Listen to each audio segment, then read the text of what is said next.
ये बदलाव है ना। आप जो विकास की बात करेगा वही बिहार पर राज करेगा। अब इसमें जाति का क्या सवाल उठता है? अब रहा और मैं 71,000 की बात अभी आई। 71,000 आइए अडानी आइए मैं बता देता हूँ। 71,000 दोनों को पहले 71,000 में बोल देता हूँ आपको दिक्कत नहीं हो। इसीलिए मैंने कहा कि जब पशुपालन घोटाला हुआ तो आपको क्या लगता है कि पब्लिक ने जेल भेज दिया क्या? एक व्यक्ति जाता है कोर्ट के अंदर केस करता है, सरयू राय ने केस किया, कानून ने अपना काम किया, कानून ने उनको सजा दी। उसमें किसी दूसरे के जब तक सजा का फैसला चलता रहा, कांग्रेस और राजद का ही शासन था बिहार में, वो भी थी। परम आदरणीय राबड़ी देवी जी हमारी मुख्यमंत्री थी। केस कराने वाला कांग्रेस पार्टी और केस बिल्कुल सही, मैं भूल गया था, आपको धन्यवाद है। और केस भी कांग्रेस ने किया। तुम ही कातिल हो, तुम ही कातिल हो। वाह क्या बात, कांग्रेस ने ही केस किया, कांग्रेस ने ही अंदर भेजवाया, कांग्रेस और उसका बीजेपी कर दिया, उसको बाहर कर दिया। अब रहा 71,000 करोड़। आपका बहुत बहुत स्वागत है। हम तो सुने थे कि 1,71,000 करोड़, आपने 1 लाख घटा दिया, लेकिन आपको केस करने से किसी ने नहीं रोका है। 15 रुपया में RTI होता है, सब कुछ होता है। आप उसका केस कीजिए, आप नीतीश जी को जेल भेजवाइए, कानून उनको सजा देगा, कोई दिक्कत नहीं है। कानून मोदी जी को अंदर करेगा, कोई दिक्कत नहीं है। अब आप उसको सड़कों पर फैसला कर रहे हैं। 71,000 में छोड़वा दिया आपने, आनंद सिंह को जेल से छोड़वा दिया। अरे भैया, हम मानते हैं कि आप उस पार्टी के साथ जो लाल किताब हाथ में लेके घूमता है, जिसका पन्ना बिल्कुल खाली है, कहता संविधान संविधान संविधान, आप खाली पन्ना लेके घूम रहे हैं और आप उसी संविधान का धज्जी उड़ा रहे हैं यहाँ बैठ करके। कानून को अपनी राह पर चलने दीजिए, आप केस कीजिए, जनता के बीच में जाइए कि देखिए 71,000 करोड़ का घोटाला हुआ। आप लोग छोड़िएगा मत, आप जाइए, कौन मना करता है आपको? 1 मिनट आप इंटरप्ट कीजिएगा, थोड़ा सा ब्रेक करेंगे आपको। इन पे थोड़ा सा आरोप लगाए कांग्रेस के प्रवक्ता पे। बहुत बहुत धन्यवाद भाई राजेश जैन जी। बड़े अच्छे लफ्ज में आपने जनता को उस लाल किताब के उपहास उड़ा दिया। यही काम आप कर रहे हैं, यही काम भारत सरकार कर रही है। जिस संविधान को बाबा साहेब अम्बेडकर ने बनाया उसे आपने लाल पेज कह दिया। यही कर रहे हैं आप, ये करना छोड़ दीजिए। उस लाल किताब का ही जो है कमाल था कि पूरे बिहार में घूम के आपको उन्होंने कहा वोट चोर गद्दी छोर, और आपने कुछ नहीं बोल सका। वो लाल किताब के बल पर ही कह रहा था वोट चोर गद्दी छोर, आप एक शब्द नहीं बोले और आज तक नहीं बोल पा रहे। आप नहीं बोलने देंगे, अब तो आचार संहिता लागू हो गया। आदरणीय भाजपा के प्रवक्ता ने कहा, भाजपा के सम्मानित प्रवक्ता ने कहा कि 71,000 सर 71,000 करोड़ रुपया पर आप कोर्ट जाइए। वाह, कोल घोटाला पर आप कोर्ट गए थे क्या? 2G स्पेक्ट्रम पर आप कोर्ट गए थे क्या? और आपने किनको सजा करवाया? ये काला धन को फेर लवली लगा के आपने कब गोरा किया? नोटबंदी में आपने इस काले धन को फेर लवली लगा के गोरा कर दिया, और आज आप हमें केस की दुहाई दे रहे हैं। 2G स्पेक्ट्रम में किनको सजा करवाया आपने?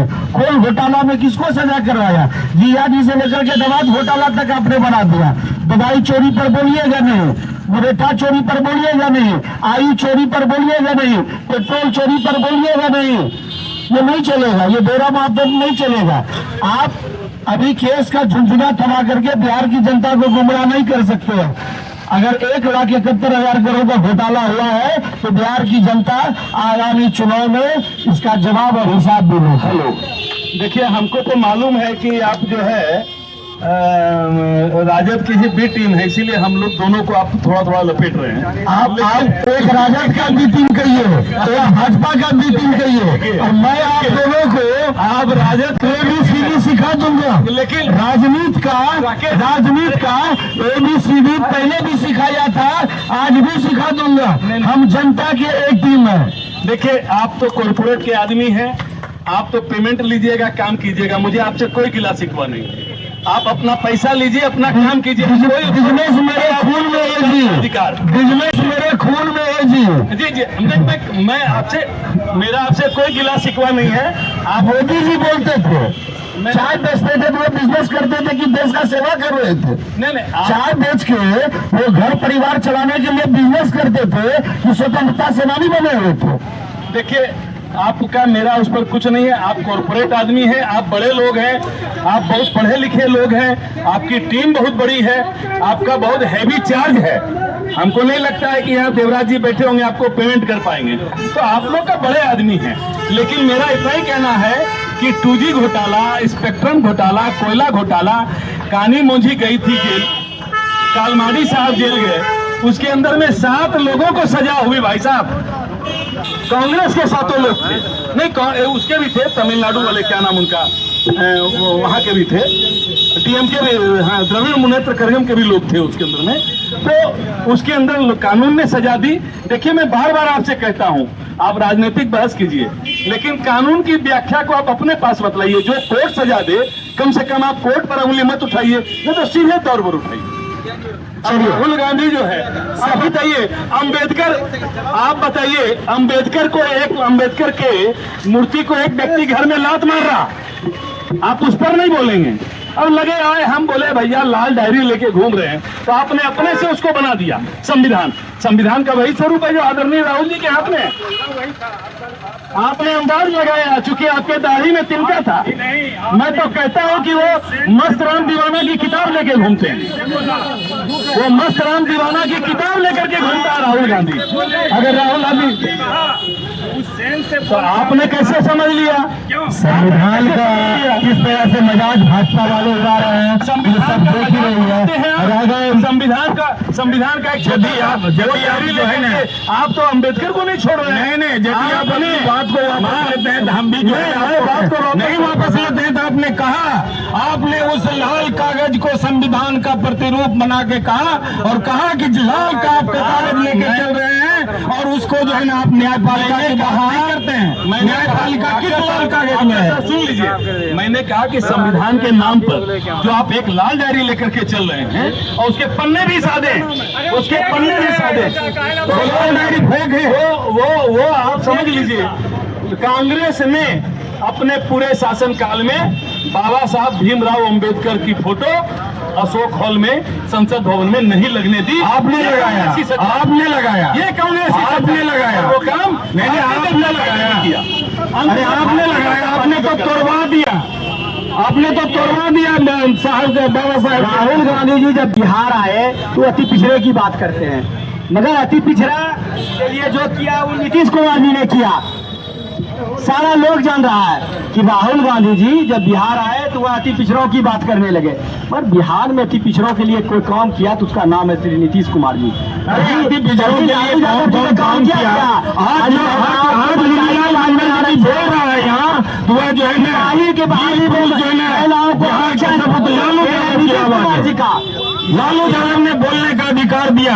यही से दिया है नीतीश कुमार जी ने, बराबरी दिया नीतीश कुमार जी ने, मसीहा है, मुखिया पिछड़ों को, दलितों को नीचे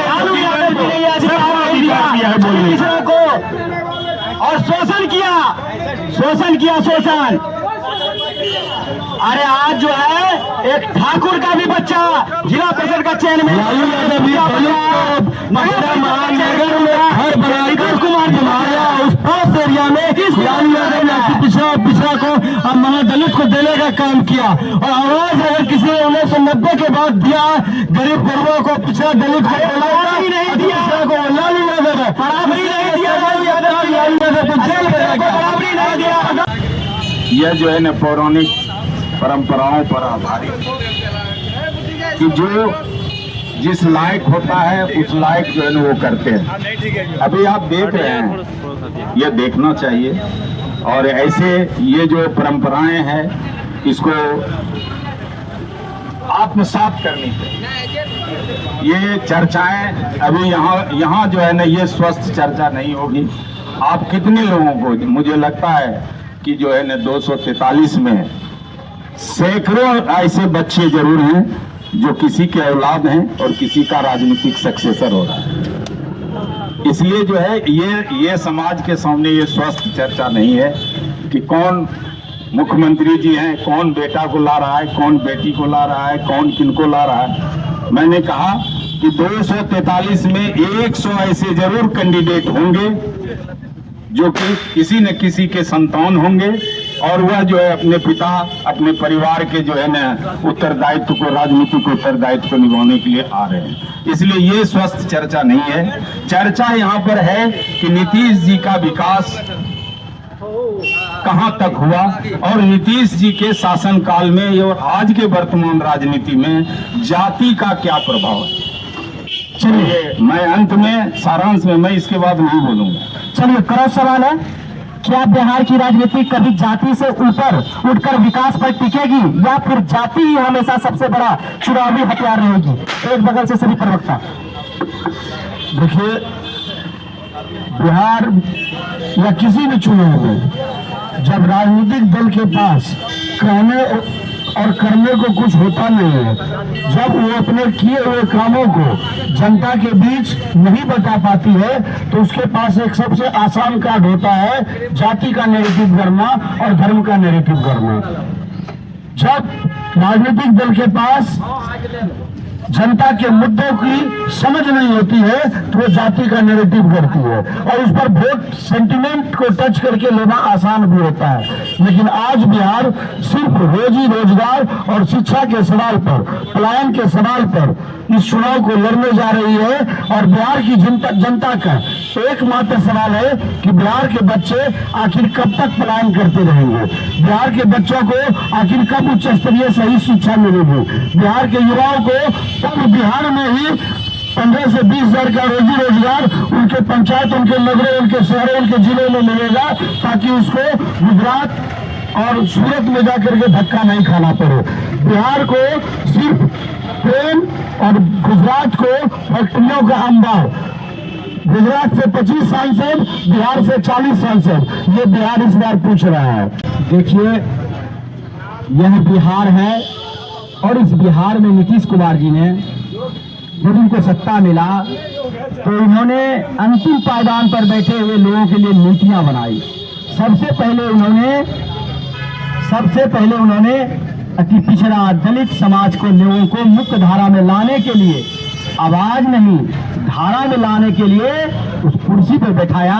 नगर निगम में, जिला परिषद के पंचायत में, पंचायतों में, वार्ड में उसको ताकत दिया, कलम में ताकत दिया कि जैसे हम ऊपर में हैं उस तरह तुम भी नीचे में काम करो। वो पहले नहीं था, क्योंकि दलित अति पिछड़ा आज भी बिहार में कमजोर था और उसको कौन सता रहा था वो बिहार की जनता जानती है। दूसरी बात बताना चाहते हैं, नौजवान युवाओं के लिए आयोग, सफाई कर्मियों के लिए किसी ने सोचा था क्या?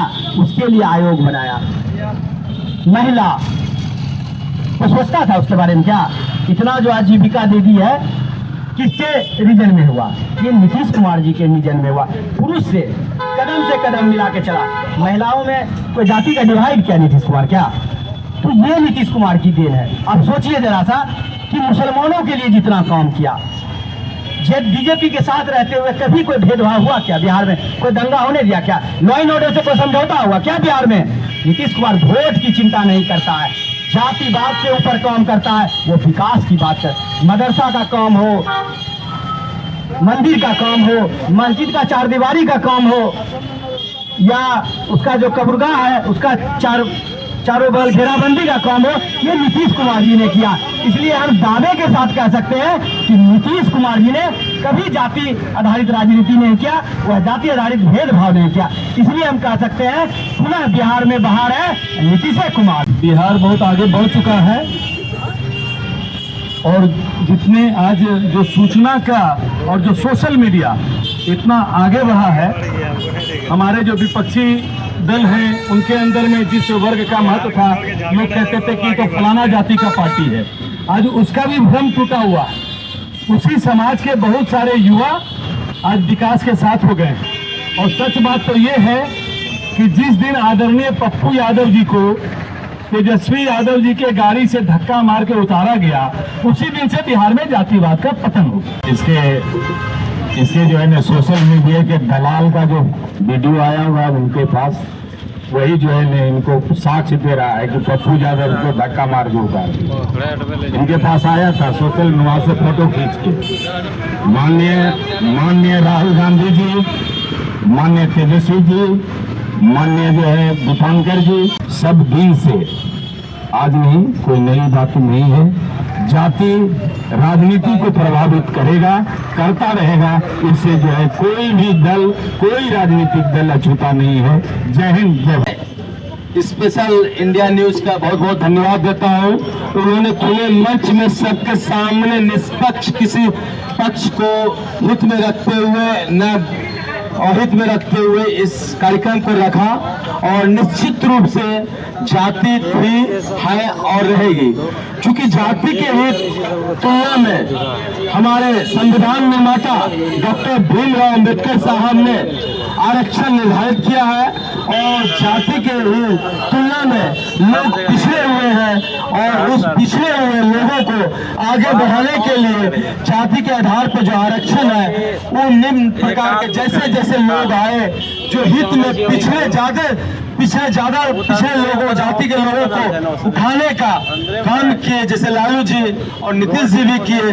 तो मैं, और मदरसे पर जो बात है, आप बीजेपी सरकार शासित राज्यों में देख लीजिए, सभी जगह अब मदरसे बंद किया जा रहा है। मुनीलाल जी ने कहा, हमारे भाई साहब ने, कि नहीं नीतीश जी ऐसा कर रहे हैं, लेकिन आप देख लीजिए सभी जगह मदरसे को बंद किया जा रहा है। मुसलमानों की क्या स्थिति है, और खुद भाजपा में जो मुसलमान है, जैसे सैयद शाहनवाज हुसैन देख लीजिए, नकवी साहब देख लीजिए, जो इक्का दुक्का अगर मुसलमान उनमें है नेता, उनकी भी क्या स्थिति है भाजपा में देख लीजिए। और रह गई बात, अब वो कभी न टिकट दिए हैं न मुसलमानों को टिकट देंगे, तो ये तो पक्षपात कर रहे हैं। उसी अंतर को कम करने के लिए राष्ट्रीय जनता दल जाति और धर्म के लिए आगे बढ़ाने के लिए, समानता लाने के लिए, आपस में समाज को एक समान रूपी रखने के लिए, पूंजीपति को कम पूंजी और गरीब को अमीर बनाने के लिए, सभी को समान बनाने के लिए, सभी को इनकम और समानता लाने के लिए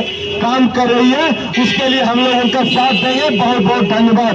जय हिंद, जय भारत, जय राजद। चलिए, आज की गर्मा गर्म बहस में हमने पक्ष का सुना, विपक्ष का सुना। दोनों की बहस में ये साफ निकल कर आई है कि बिहार में जो है अब भी जाति की समीकरण देख करके वोट दिया जाता है। तो लेकिन यहाँ पर जनता जो है चाहती है कि हमें विकास चाहिए। तो क्या बिहार की जो जनता है जातीय समीकरण की चक्रव्यूह से निकल पाएगी, या फिर विकास का एक नया चेहरा बिहार को देखने के मिलेगा? तो आज की बात को यही समाप्त करते हैं, और यह सवाल का जवाब हम इन जनता के बीच छोड़ते हैं, क्योंकि हकदार कौन, बिहार का असली जज जनता है। अभी के लिए इतना ही, मिलते हैं आप लोग से अगले वीडियो में कुछ नया लेकर के। तब तक के लिए जय हिंद, जय भारत।